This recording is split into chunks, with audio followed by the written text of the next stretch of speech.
izinto ezemidlalo engikuphathele zona kuleli hora zimi kanje. Izilungu zize ngqo ezinhliziyweni nakubalandeli be-Orlando Pirates emva kokudliwa kokuqala ngqa. Selokhu kwaqala iligi eqhubekayo okuyi-Betway Premiership.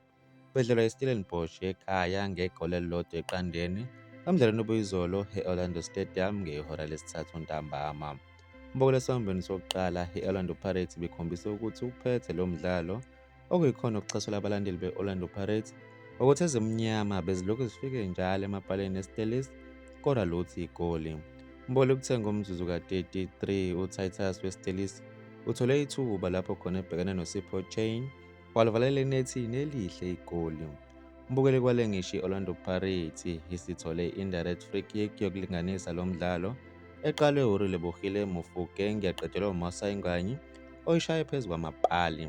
Umbukelelo isombo sokuqala siphele iStellis ihamba phambili ngegoli elilodwa 0 Umbukelelo esombeni sesibili iStellenbosch besilokhu sivike njalo ngesikhathi i-Orlando Pirates igadla. Lokho okuqedela umdlalo iStellenbosch ihamba phambili ngegoli elilodwa 0.